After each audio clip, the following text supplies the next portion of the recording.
Okay.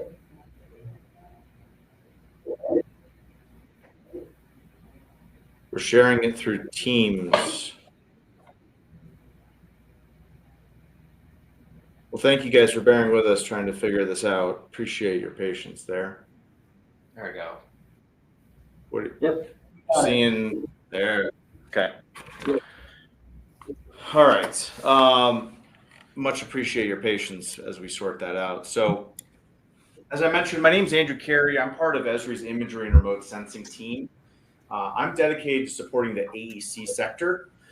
So I mostly work with architects, engineers, construction firms, folks that are working within GIS, geospatial data, specifically the imagery in those sectors. So my conversations are around imagery management, photogrammetry, product generation, data sharing.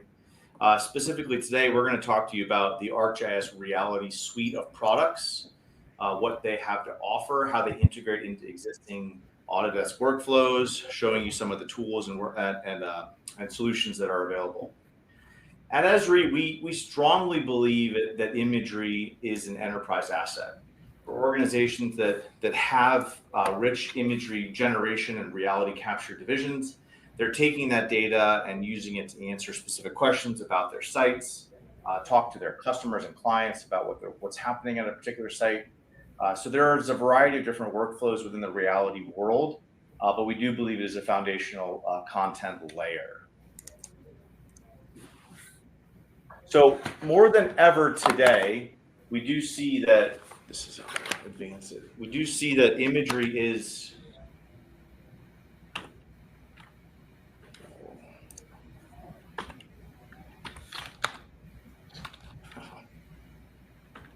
I'm going to the next slide.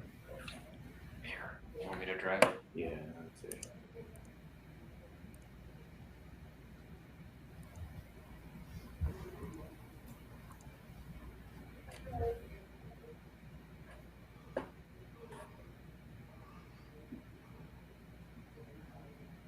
Sorry. Now it's choking on the presentation through Teams. That's our problem now. Let's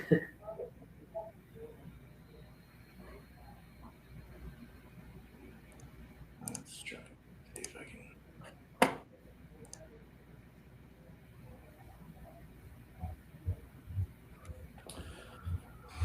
We do see now that imagery is more valuable to our customers because of the variety of mechanisms that are collecting data. So at ESRI here, we have a variety of image processing solutions that can be based on crewed aircraft, drones, satellites, static cameras, 360 mobile mapping systems.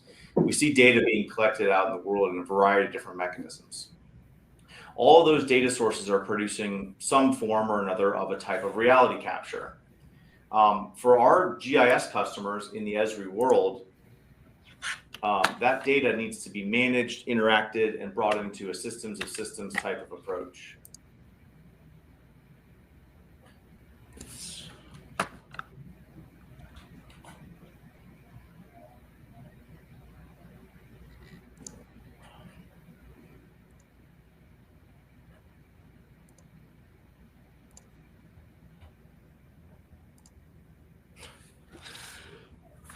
Sorry, guys, we're having problems here.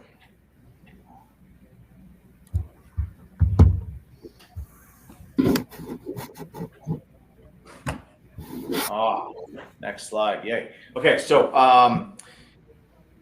the ArcGIS suite of systems, we often talk about a system of systems, and the ESRI approach to understanding how we interact with geospatial data is a result of a three-legged stool that we often talk about with geospatial data. Imagery and ArcGIS Reality products, the benefit of that data can be used to answer a specific question, a distance, a length, a quantity, a validation of a slope. But that data has a lot of other potential value. And so when we talk about data and it's tied to location, we talk about the other things that you can do with that data. So specifically, we refer to these three things: the systems of record, systems of insight, and system of engagement.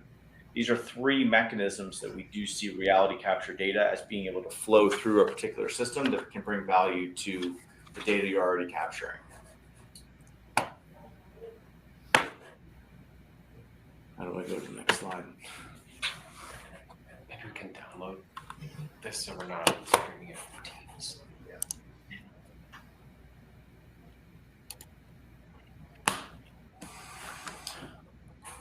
So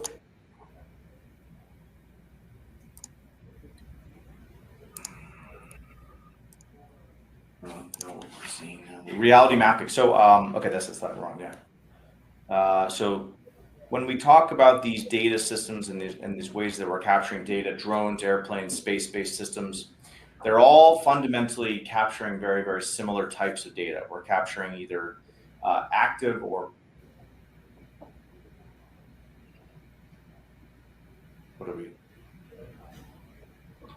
we're either capturing active or passive RGB color sensors or LiDAR systems, but that data is really being brought into a geospatial software system to create a surface model, a 3D reality textured mesh, an NDVI index.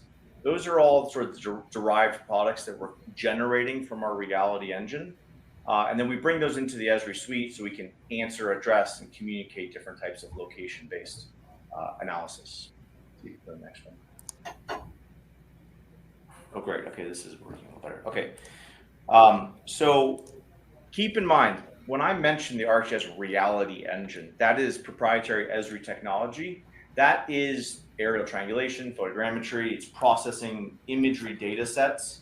And the reality engine exists in 4 distinct products.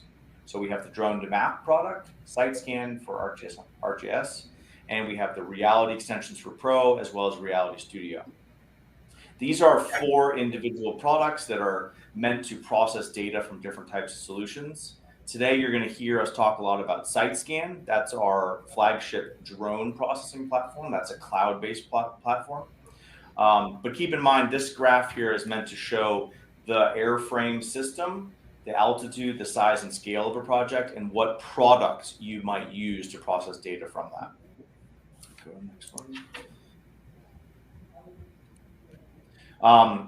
Keep in mind, these products are all powered by the ArcGIS reality engine. So the workflow of getting data out of them, they are product generation software tools. So we do see this is a generalized workflow of the things that you can do within each product and where that data is going to go. Generally, for today's conversation that I'm going to speed up here in a second, we're going to process the ArcGIS reality products into things like true orthos, point clouds, reality textured meshes. These are outputs that can be generated from flights and processing of all those products. Okay, so I want to speed up here a little bit, but hang with me if you would. So well, you guys have probably heard today and are familiar with the terms digital twin. So a digital twin can mean different things to different people. It's sort of a wide-ranging topic of a thing. But in our mind, a digital twin is a digital representation of the real world that allows a user to apply certain modeling, analysis, investigation into that model to get a particular outcome. Now, digital twins can be used for environmental monitoring, Revit models into the real world, network management. These are just some examples. But what I really want you all to take away from right now that's so important is that location is what ties these models together. When we talk about wanting to apply some real world conditions like a stream event, flowing water, sea level change rise, traffic patterns, people's interaction with a particular site, what allows us to do the analysis or the modeling on that geospatial data is location. It's location that ties all these things together. Now, from the AEC perspective and what you guys do on a day-to-day basis, I've heard AEC folks slap me up and down saying this is just too simplistic, but for the rest of the presentation today, I want to talk about and show you examples that fall into the planning, design, construction, inspection, maintenance, and operation workflows. These are generally the 4 buckets of what we talk about when we show demos of what ESRI technology can do and how they interact with these distinct disciplines within the AEC community. From a planning perspective, imagery and ArcGIS reality products provide contextualized, up-to-date, and high-resolution site information about a particular project. Because we use a drone or an airplane and we have a fresh set of data, it allows us to count things, measure things, provide accurate data sets, designate planning, lay down areas. We can see a site in particular high fidelity, so we know what's happening at that site. Keep in mind, a lot of ESRI customers are leveraging the Living Atlas of the World. That is a free atlas that we provide to existing ESRI customers, where users can take readily available off-the-shelf data layers and apply them to imagery data sets. If you want things like live traffic maps, soil conditions, FEMA floodplain maps, these are some of the things that we see folks bringing in real data into their image data sets so they can better understand the environment around where their project is. When it comes to planning, particularly for this conversation, I don't know how much we want to rock the boat, but we have a demo here where we want to show you a workflow of generating web mapping tile service layers. We call them WMTS layers, Whiskey Mike Tango Sierra layers of imagery information into an Autodesk Civil 3D user's world. So if you were a Civil 3D drafter and living in the AutoCAD world, you're doing things like cross sections, creating contours, understanding grading plans. This is what you do in your civil life. And that is not going to change with the integration of imagery. Imagery is only going to provide you more information and more context about a site. The image production engines that ESRI has to offer allow you to create a URL web link that you bring into Civil 3D, and you have through a web layer that imagery of that particular site. You can have your DXF, your line work right on top of your imagery. You don't need to download it, manage it. You're simply putting that URL link into Civil 3D, and all of a sudden imagery is available to you. This is pretty snazzy and pretty critical, because if you think about your surveyors, your field staff out there looking for junction boxes, curb and gutter, they're out there with getting their boots dirty with survey rods, collecting data. They're trying to collect as much as they can, but an imagery collection over a site, that's going to capture everything. If you go back and you want to analyze or look at something later on, you have a snapshot in time of a site from a drone collection. Because SiteScan for ArcGIS, our drone processing platform, is a web-enabled tool, it allows a user to simply generate web mapping tile service links, which then can be brought into the rest of the Autodesk users. And I think we're not going to rock the boat because this is working right now, so I don't want to.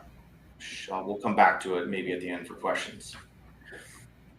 In the effort of time here, I want to keep steaming through.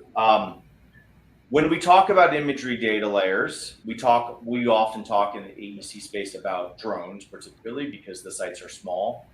But we also have imagery data sets at the city scale. Oftentimes we have questions about 3D reality textured mesh for BIM development. Architects want to put a BIM model into a real environment. In this case, this video that's playing right here, in the state of Texas, there's a specific regulation ordinance that requires that buildings do not obstruct these view corridors emanating from the state capitol. Planners were able to create some BIM models, drop them into real space tied through location, and confirm to the planners in their documents that we're not going to be obstructing the view shed corridors, represented as those red vector corridor layers.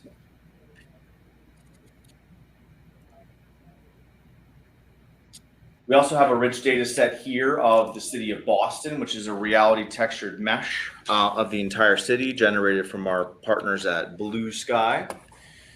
They flew over the city, and what they were able to do was generate a high resolution location-based tied mesh model that allowed users to the city of Boston to put things like real-time IoT sensors.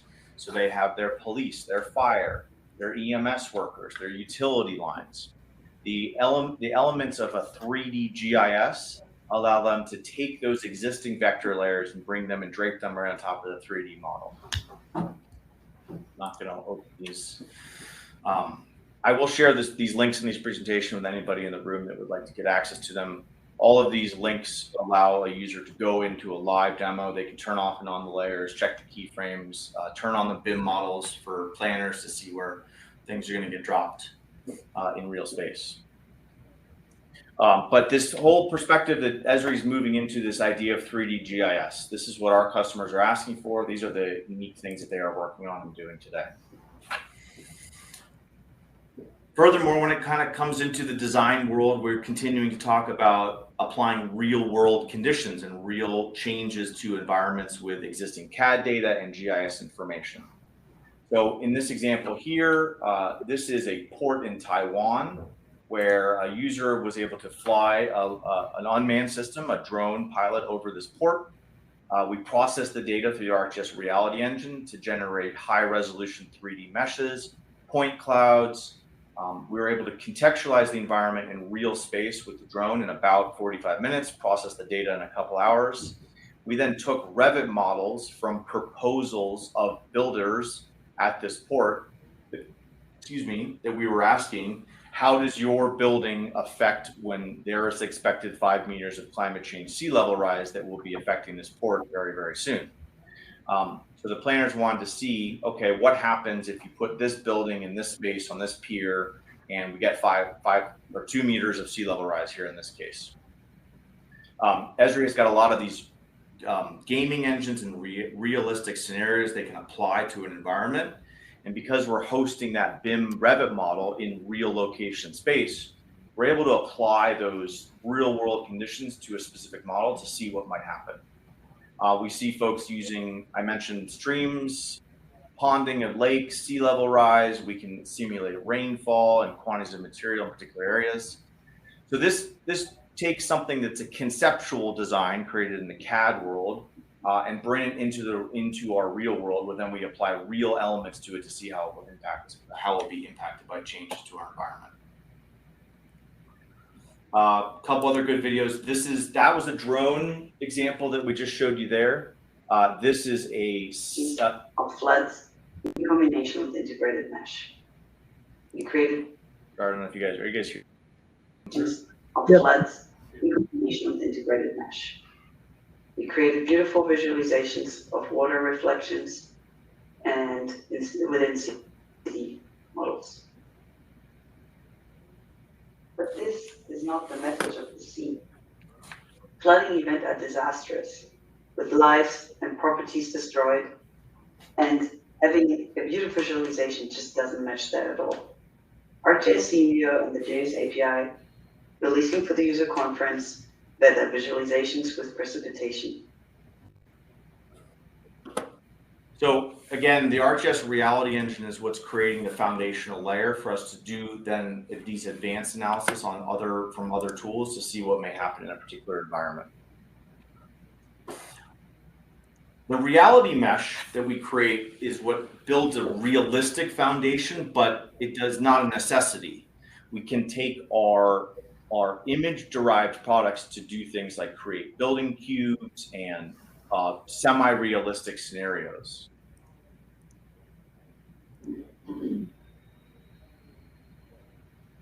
So here, this is downtown Denver. We've taken our 3D GIS layers, we've taken property boundaries, public transportation, utilities. We generated these building cubes from imagery data sets using our AI tools to pull information out, made a mock-up model of the city, and then brought in all that 3D GIS on top of those layers to visualize. These videos are playing. Games.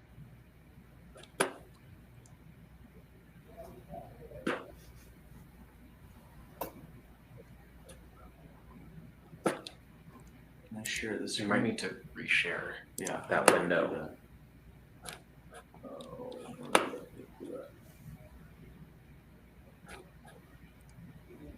Try and reshare.